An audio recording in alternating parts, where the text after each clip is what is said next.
ولكل أمة جعلنا منسكا ليذكروا اسم الله على ما رزقهم من بهيمة الأنعام بسم الله الرحمن الرحيم لن ينال الله لحومها ولا دماؤها ولكن يناله التقوى منكم بسم الله الرحمن الرحيم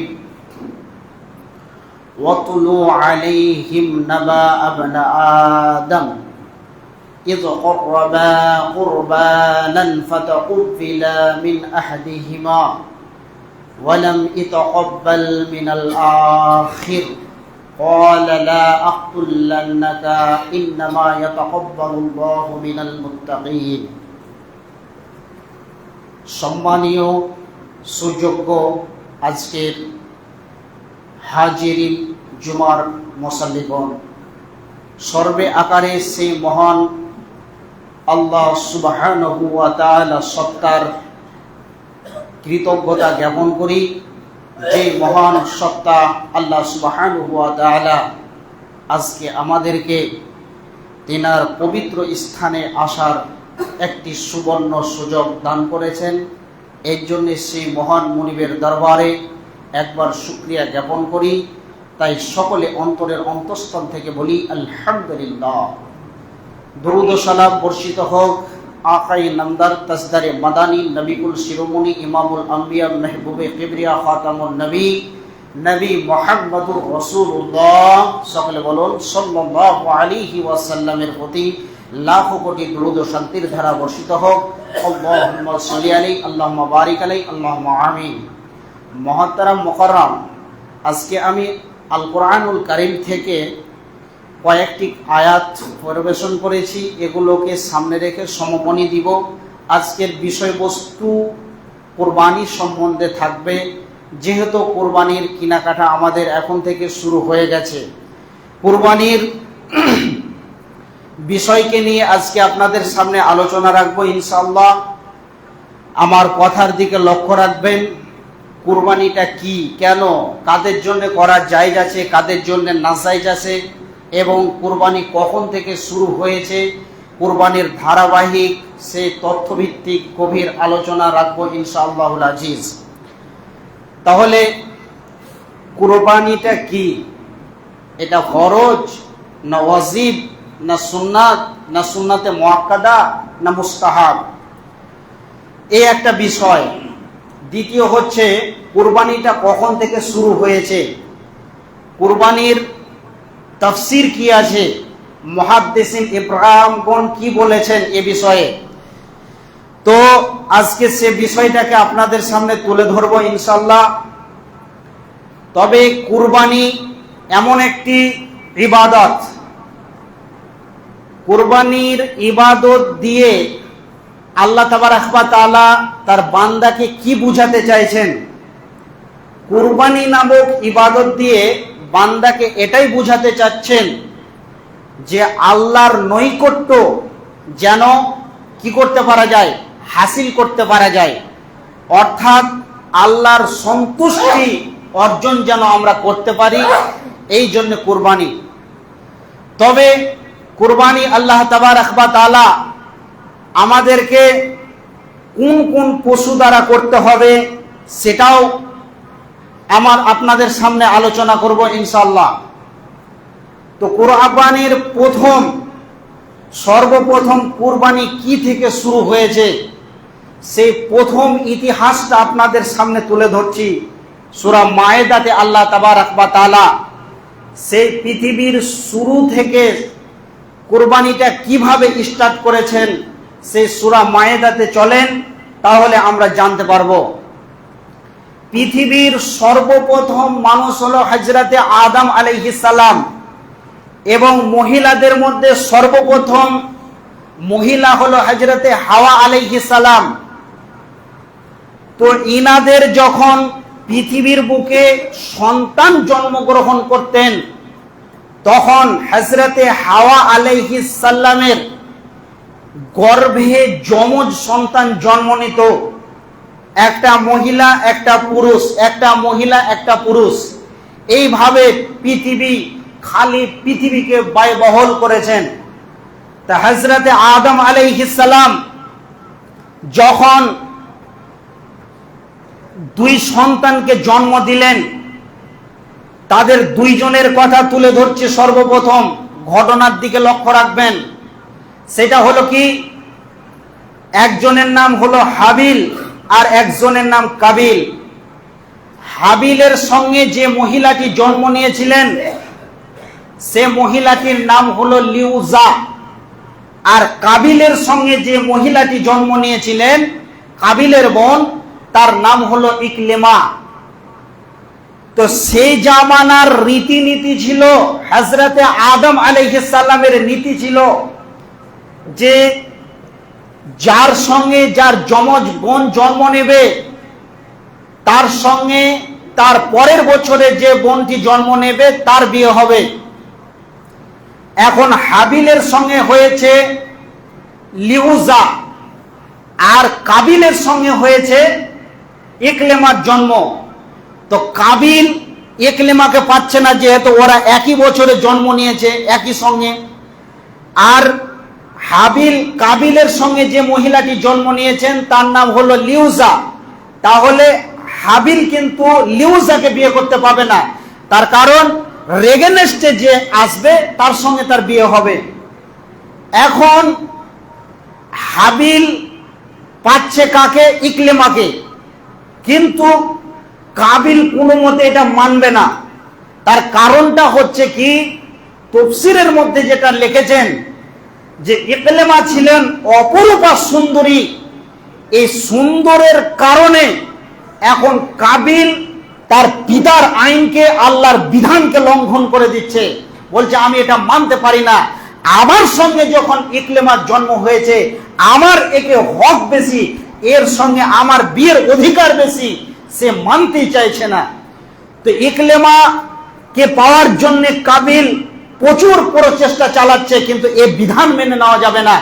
হযরতে আদম আলাইহিস সালাম কাবিলকে অনেক বুঝাচ্ছেন, কিন্তু কোনো মতে কাবিল বুঝছে না। এবার যখন বুঝছে না, তখন আল্লাহ তাবারক ওয়া তাআলা হযরতে আদম আলাইহিস সালামকে বলছেন, ওয়াতলু মা উহিয়া ওয়াতলু আলাইহিম নাবা আবনা আদম।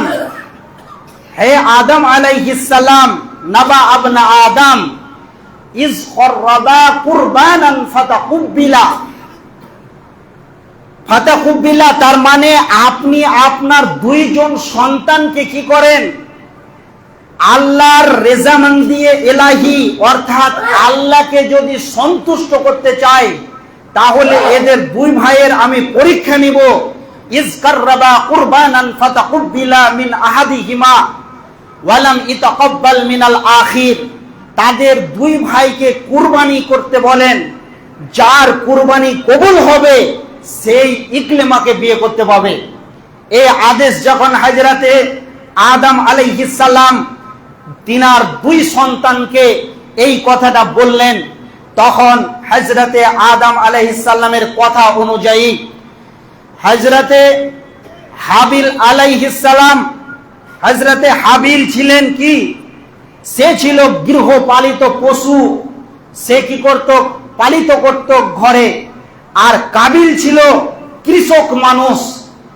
যখন কাবিল আর হাবিলকে দুজনকে কুরবানির আদেশ দেওয়া হলো, তখন কাবিল তার যও এবং গমের মধ্য থেকে যে শীষগুলো সবচাইতে আপনার কিনা খোকসা পাতান যেগুলো ভালো নয়, সেগুলোকে এক বোঝা কেটে নিয়ে আসলো।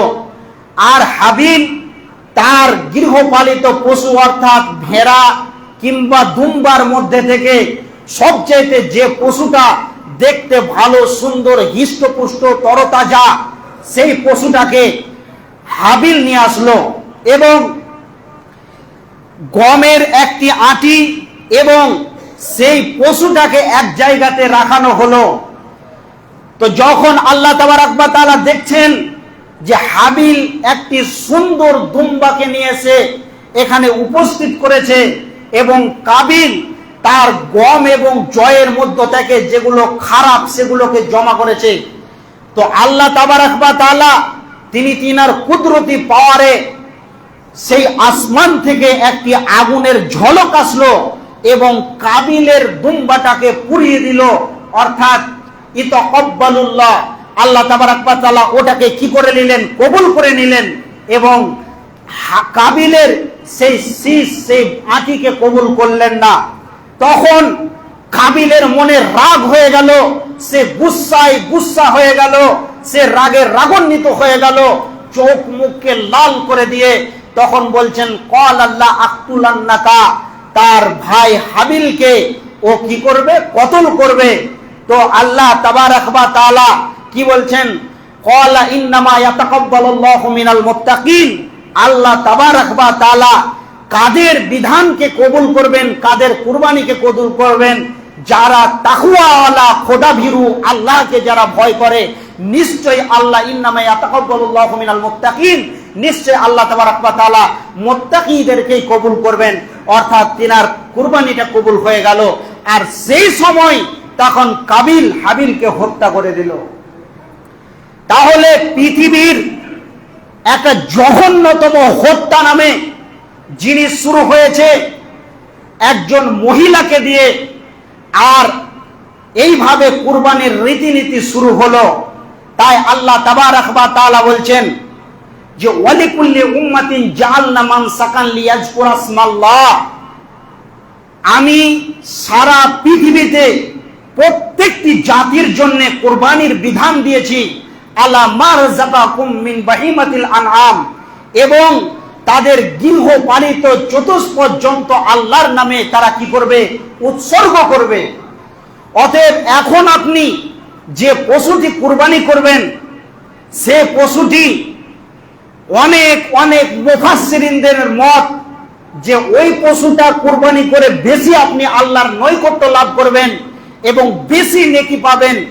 যে পশুটাকে আপনি বাড়িতে লালিত পালিত করে আপনি তাকে মানুষ করেছেন, বড় করেছেন, ওই পশুটিকে আপনি জবাও করবেন, তবে আপনি বেশি নেকি পাবেন। এবার আপনি যে পশুটাকে বাড়িতে লালিত পালিত করছেন, তবে আপনি কি শিষ্টাচারে তাকে মানুষ করছেন? ছোট থেকে তার গলায় রশি দেন না, লোকের অত্যাচার করছেন, লোকের ফসলকে নির্মম ভাবে খেয়ে নিচ্ছে, আর লোকের বেড়াকে ছিঁড়ে ফেলে দিচ্ছে। এইভাবে আপনি মানুষের ক্ষতি করে করে এইরকম করে করে আপনি সেই পশুটাকে বড় করলেন। তো এইরকম যদি আপনার ভিতরে মূল মানসিকতা থাকে যে আমার পশুটা তরতাজা হোক, আমি গলায় দড়ি দিব না, আপনি জানছেন যে আপনার পশু ক্ষতি করছে, তারপরও আপনার পশুকে আপনি রাখওয়ালি করে করে ঘেরাও করে রাখতে পারেন না, আপনি বেঁধে রাখতে পারেন না, তাহলে নিশ্চয় আপনি ক্ষতি করছেন। তাহলে এইরকম জন্তু আপনি কুরবানি দিয়ে নেকি পাবেন না, কারণ মানুষের ক্ষতি করে কোনোদিন লাভ হবে না, কারণ আল্লাহ এটাকে কবুল করবেন না। এবার আল্লাহ তাবারাক ওয়া তাআলা আমাদেরকে কুরবানির বিধান দিয়েছেন যে আমরা কুরবানি করে আল্লাহর নৈকট্য লাভ করব। বন্ধু আমার, শিক্ষিত সুধী মণ্ডলী, এইভাবে যুগ যুগ ধরে চলে আসছেন ধারাবাহিকভাবে কুরবানির পশু আপনি কুরবানি করবেন। তো ওই কুরবানির পশুর গায়ে যতগুলো পশম থাকবেন, প্রত্যেকটা পশম অনুযায়ী আপনি নেকি পাবেন, এবং এটি একটি আল্লাহকে সন্তুষ্টি করার বড় মাধ্যম। তবে কুরবানি করবে কারা? কাদের অধিকার আছে কুরবানি করার? আল্লাহ তাবারাক ওয়া তাআলা কোরআনের মধ্যে বলছেন ইন্নাস সলাতি ওয়া নুসুকি ওয়া মাহইয়ায়া ওয়া মামাতি লিল্লাহি রাব্বিল আলামিন। কুরবানি তো করবে ওই ব্যক্তি, ইন্নাস সলাতি, নিশ্চয় যার জীবনে সলাত অপরিহার্য আছে, সলাতকে কায়েম করে, সলাত প্রতিষ্ঠা করে, নামাজ পড়ে, নামাজ বেনামাজি নয়, সে ব্যক্তি নামাজ পড়ে।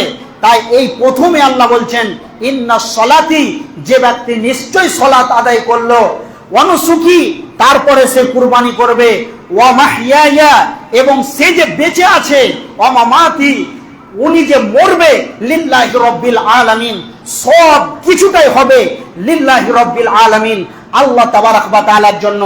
তাই আল্লাহ তাবারাক ওয়া তাআলা বলছেন ইন্নাল্লাহা লাইয়ানাল্লাহা লুহুমুহা ওয়ালা দিমাউহা ওয়ালাকিন ইয়ানালুহু তাকওয়া, লাইয়ানাল্লাহা লুহুমুহা ওয়ালা দিমাউহা ওয়ালাকিন ইয়ানালুহু তাকওয়া। আল্লাহ তাবারাক ওয়া তাআলা বলছেন, তোমরা শুনে নাও, আমি তোমাদের কুরবানির মাংস, কুরবানির রক্ত কিছুই আমি আল্লাহর দরবারে চাই না এবং পৌঁছাই না, এবং আমি এগুলো চাই না, গোশত চাই না, রক্ত চাই না, কিছুই চাই না। ইয়ানালুহু তাকওয়া মিনকুম, আমি দেখতে চাই যে কোন বান্দার বেশি তার হৃদয়ের ভিতরে আল্লাহর পরহেজগারিতা এবং আল্লাহর ভয় আছে, সে বান্দার তাকওয়া আছে কিনা, এটা আল্লাহ তাবারাক ওয়া তাআলা দেখেন। কিন্তু আল্লাহ তাবারাক ওয়া তাআলা বলছেন, লাইয়ানাল্লাহা লুহুমুহা দিমাউহা ওয়ালাকিন ইয়ানালুহু তাকওয়া মিনকুম, যে আল্লাহর কাছে কোনো কিছু পৌঁছায় না, যার যত বেশি ভয় তার কুরবানি আল্লাহর কাছে ততটা কবুল হবে। অর্থাৎ শিক্ষিত সুধী মণ্ডলী, আল্লাহ তাবারাক ওয়া তাআলা আমাদেরকে যেন এইরকম তাকওয়ালা বানিয়ে দেন। এবার যে আয়াত আপনাদের সামনে তুলে ধরছিলাম, ইন্না সলাতি, নিশ্চয় তার জীবনে থাকতে হবে সলাত, ওয়ানুসুকি, তারপরে হবে কুরবানি। এখন বিভ্রান্তি হচ্ছে এই জায়গাতে যে লোকেরা সলাত আদায় করে না, যারা মসজিদ চিনে না, তারা আগে থেকে কুরবানির গরু আর খাসি আর ভেড়া আর দুম্বা কেনার জন্য উদুপুতি লাগিয়েছে, খুব আনন্দে আত্মহারা হয়েছে, তারা আজকে মেতেছে। নিশ্চয় শিক্ষিত সুধী মণ্ডলী, আজকে আর এই ফতোয়া চলবে না। কোন ফতোয়া?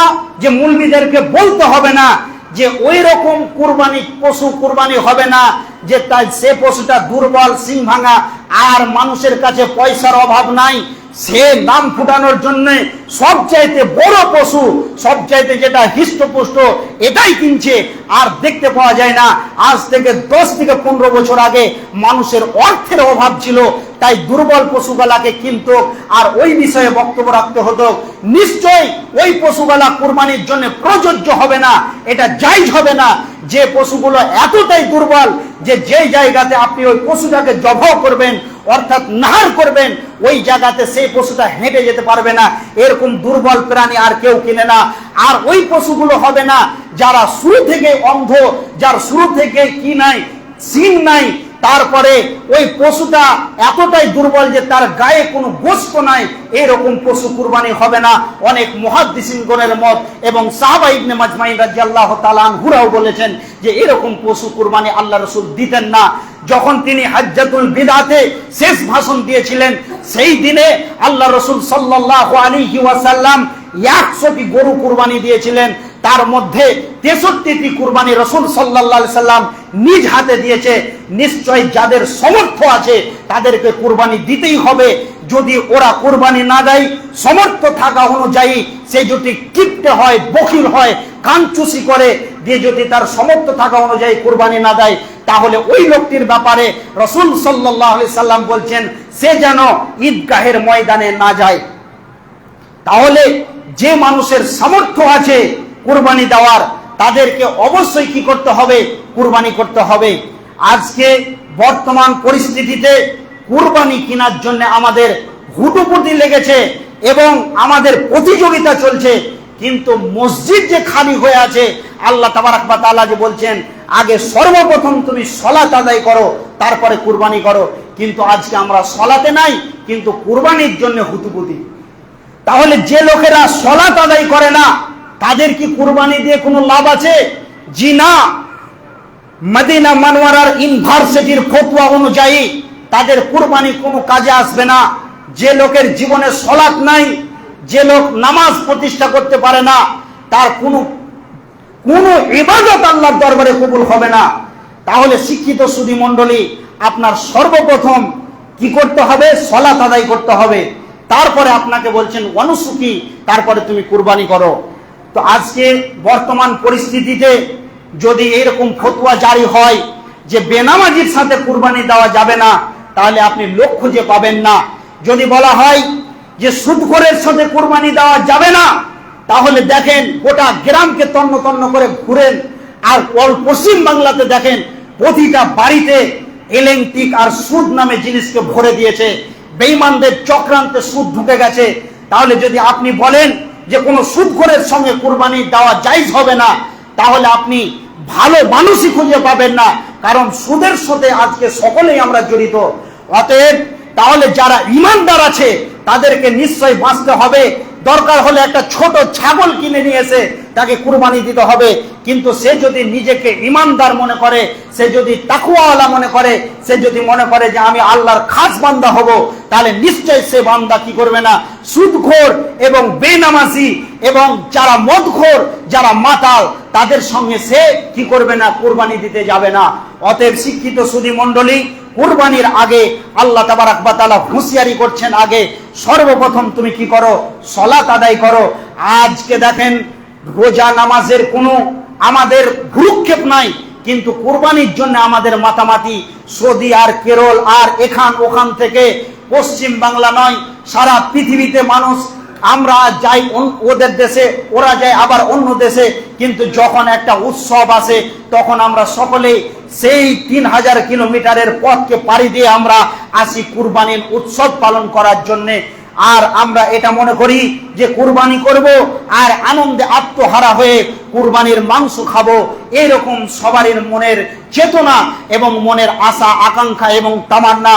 কিন্তু শিক্ষিত সুধী মণ্ডলী, আজকে আমি একটি কথা বলে যাই, অনেক মুফাসসিরিনদের তাফসীর পড়ে পড়ে দেখলাম, তাহলে বলতে চাইছি এখান থেকে যে আপনি যেমন মনে করছেন যে অনেক দিন বাইরে থাকলাম আর কুরবানির পশু জবাই করব আর মাংস খাবো আর খুব আনন্দে আত্মহারা হয়ে যাব, আজকে আমি সেই রকম ওই রকম বেনামাজি ওই রকম বেমুসাল্লিদেরকে বলতে চাই, আপনি যেমন মোটা তাজা কুরবানির পশুর মাংস খেয়ে আপনি আপনার শরীরকে হিষ্টপুষ্ট করছেন, তো আপনিও তৈরি হয়ে থাকেন কবরের পোকা মাকড় আপনার শরীরের হিষ্টপুষ্ট মাংস খাওয়ার জন্য তৈরি হয়ে আছে। অতএব শিক্ষিত সুধী মণ্ডলী, যদি নিশ্চয় আপনি মুমিন হন, নিশ্চয় যদি আপনি মুত্তাকি হন, নিশ্চয় যদি আপনি পরেজগার হন, তাহলে আপনি মনে রাখবেন যে যেইভাবে আপনাকে কবরে শায়িত করা হবে সেই রকমই আপনি থাকবেন। আল্লাহ এরকম নিদর্শন অনেক পৃথিবীর বুকে দেখিয়েছেন। আজকে সোশ্যাল মিডিয়ার জামানায় দেখতে পাবেন সৌদিতে অনেক আল্লাহ রসুলের সাহাবী, অনেক বুজরুগানে দ্বীনেরা, তারা কি হয়েছে, কবরে তাদেরকে রাখা হয়েছে। এখন ব্যতিক্রমে কোনো কারণবশত ওই জায়গাটাকে কোনো কিছু করার জন্য যখন জিসিপি দিয়ে মাটি হাঁজরানো হচ্ছে, তখন দেখতে পাওয়া যাচ্ছে যে একজন মানুষকে ওখানে দাফন করা আছে। যখন সেই লাশটাকে সামান্যটুকু জিসিপির লোকনাথে লেগে গাটা ক্ষত বিক্ষত হয়ে গেল শরীরটা, তখন ওই লাশের শরীর থেকে তরতাজা রক্ত বেরিয়ে আসছে, ফিনকি দিয়ে রক্ত বের হচ্ছে। তাদেরকে কতদিন আগে সেই কবরে শোয়ানো হয়েছে, কিন্তু ওই রকমই হয়ে আছে। তাহলে নিশ্চয়ই যদি কোনো মানুষ ইমানদার হয়, মুত্তাকি হয়, খোদাভীরু হয়, পরহেজগারিতা অবলম্বন করে, তাহলে তাদেরকে যেইভাবে কবরে শায়িত করা হবে সেইভাবে তারা কিয়ামতের মাঠে উঠবে। শিক্ষিত সুধী মণ্ডলী, পৃথিবীর কোনো বিষাক্ত প্রাণীর ক্ষমতা হবে না যে ওই লাশকে সে দংশন করে। সেই লাশ যদি হয় আল্লাহ ভীরু এবং তাকওয়াওয়ালা। তাহলে শিক্ষিত সুধী মণ্ডলী, আজকে আমরা কুরবানির বিধান পেয়েছি, আগে আমাদের সলাত, তারপরে কুরবানি। যাদের সলাত নাই তাদের কুরবানি দিয়ে কোনো লাভ নাই। তার কারণ আল্লাহ তাবারক ওয়া তাআলা কত সুন্দর করে কোরআনের মধ্যে বলছেন, ইউসাব্বিহু লিল্লাহি মা ফিস সামাওয়াতি ওয়া মা ফিল আরজ। আজকে আমরা আশরাফুল মাখলুকাত অর্থাৎ সর্বের সেরা অতি উত্তম করে আল্লাহ আমাদেরকে সৃষ্টি করেছেন, কিন্তু সর্বের সেরা অতি উত্তম তো তখনই হতে পারবো যখন আমরা আল্লাহর ইবাদত করব। কিন্তু আল্লাহ তাবারক ওয়া তাআলা বলছেন, ইউসাব্বিহু লিল্লাহি মা ফিস সামাওয়াতি ওয়া মা ফিল আরজ। আসমান এবং জমিনের উপরে যত ক্ষুদ্র থেকে বৃহত্তর কীট পতঙ্গ আছে, এক আল্লাহর তাসবিহ তাহলিল করে। তাহলে আজকে আমরা আশরাফুল মাখলুকাত নাম নিয়েছি, কিন্তু আল্লাহর তাসবিহ তাহলিল করতে পারি না। তাহলে আমাদের থেকে কুকুর শুকুর চতুষ্পদ জন্তু অনেক ভালো। অতএব কে আপনাকে অধিকার দিয়েছে? সলাত নাই, তাসবিহ তাহলিল নাই, আপনার জিকির আজকার নাই মুখের মধ্যে, তাহলে আপনি কি কারণে আপনি কি করবেন? কুরবানি করবেন? আপনাকে কে অধিকার দিয়েছেন? নিশ্চয় যেই সৌদি বোর্ডের ফতোয়া অনুযায়ী যারা সলাত আদায় করতে পারে না তারা কিন্তু মুসলমানই নয়, তারা গায়র মুসলিম, তারা মুসলমান নয়, তারা গায়র মুসলিম, অর্থাৎ তারা মুনাফিকের মতন জীবন যাপন করছে। অতএব শিক্ষিত সুধী মণ্ডলী, আজকে আমাদেরকে সর্বপ্রথম যে ইবাদতটি করতে হবে তার নাম সলাত। তার নাম সলাৎ। সলাৎ নাই, কুরবানি নাই। সলাৎ আছে তো কুরবানি আছে। অতএব খুব ভালো করে মাথায় রাখবেন, আজকে বর্তমান পরিস্থিতিতে অনেক জায়গাতে মসজিদ ভাঙার কাজ চলছে। অনেক জায়গাতে মুসলমানদের এলাকাতে যতগুলো দোকান পাশার রয়েছে সবকে ভেঙে গুড়িয়ে দিচ্ছে। এখনো আপনার বিবেকে কাজ করে না। আমাদের চামড়া ছিলবে। আর যত সুন্দর করে বাড়ি বানাচ্ছেন আপনার জায়গাটাকে দখল করবে।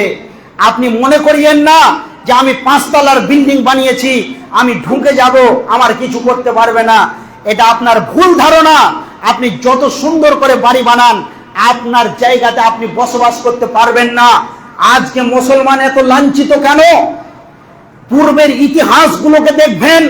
খাইবারের যুদ্ধে হযরত আলী রাদিয়াল্লাহু তাআলা আনহুকে আল্লাহ রাসূল সাল্লাল্লাহু আলাইহি সাল্লাম তিনাকে ওই যুদ্ধের কমান্ডার বানিয়েছিলেন। সেই খাইবারের যুদ্ধে বেঈমানরা যখন যুদ্ধের মোহরা নিয়ে হুঙ্কার মারল, সেইখানে একটা গেট ছিল, সেই গেটের ওজন কম বেশি ধরলেন 40 কুইন্টালের হবে। সেই গেটটা কমসে কম ধরেন 3 থেকে 400 জন মিলে চাটতে পারতো না, তাদের ক্ষমতা হতো না। আল্লাহ তাবারক ওয়া তাআলা সেই খাইবারে কিভাবে মুসলিম জাতিকে রক্ষা করেছিলেন, হযরতে আলীর মতন সাহাবী তিনি একাই সে খাইবারের গেটটাকে এক হাতে চেড়ে নিয়েছিলেন এবং এটাকে ঢাল স্বরূপ ব্যবহার করেছিলেন। আজকে আমাদের ভিতরে ঈমান নাই, ঈমান নামে জিনিসটা শেষ হয়ে গেছে। তাই আল্লাহ তাবারক ওয়া তাআলা বলছেন, মাসালুল্লাযী ইয়াযকুরু রাব্বাহু, যে ব্যক্তি কি করে আল্লাহ তাবারক ওয়া তাআলার জিকির করে, সেই দিলটি হলো মাসালুল হাইয়াত, সেটা হলো জীবিত দিল।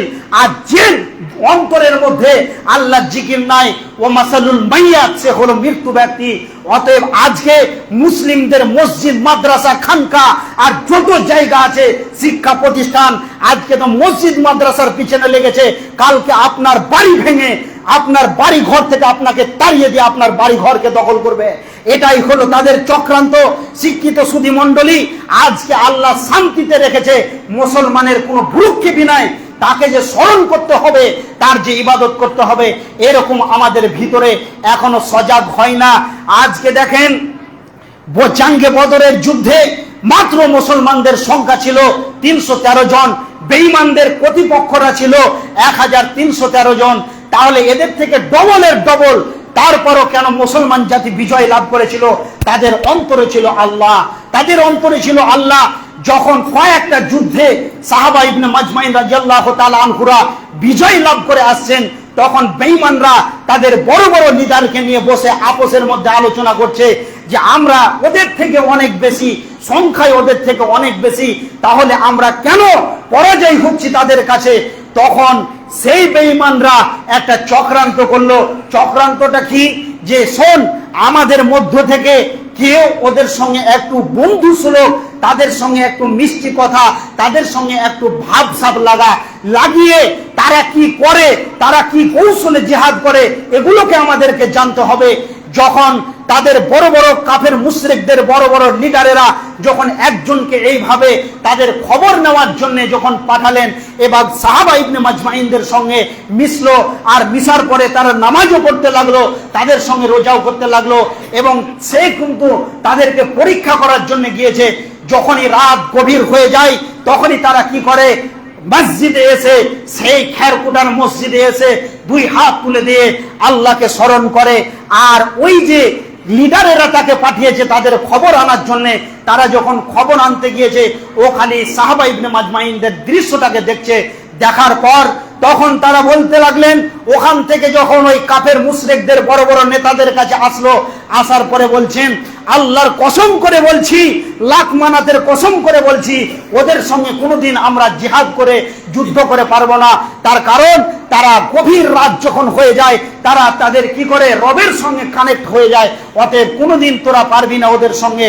ওরা এক আল্লাহকে রাজি করিয়ে নিয়েছে। তাদের মধ্যে যারা বিচক্ষণ ছিল, তাদের মধ্যে যারা মুনাফিক ছিল না, তাদের মধ্যে যাদের চরিত্র ভালো ছিল, তারা তখন কি করলো, ঈমান নিয়ে চলে আসলো। আর যারা মোটা ভজন, যারা সবচেয়ে নিম্ন শ্রেণীর বোকা টাইপের মানুষ, তারা তখন সেই বাপ দাদার পৌতরিকতাকে আঁকড়ে ধরে থেকে গেল। অতএব শিক্ষিত সুধী মণ্ডলী, আজকে আমরা বিজয় তো লাভ করব তখনই যখন আমরা আল্লাহকে রাজি করাতে পারবো। অতএব হযরতে উমর ফারুক রাদিয়াল্লাহু তাআলা আনহু যখন মৌতার যুদ্ধে 1.5 লাখ সৈন্য নিয়ে বেঈমানরা মুসলিমদের উপরে ঝাঁপিয়ে পড়লো, তখন আল্লাহ রাসূল সাল্লাল্লাহু আলাইহি ওয়াসাল্লাম বাইতুল মালের গোডাউনকে খুলে দেখছে কোনো কিছু নাই। তাহলে কি করা যায়, কি করা যায়? তখন আল্লাহ রাসূল সাল্লাল্লাহু আলাইহি ওয়াসাল্লাম একটু চিন্তিত হলেন।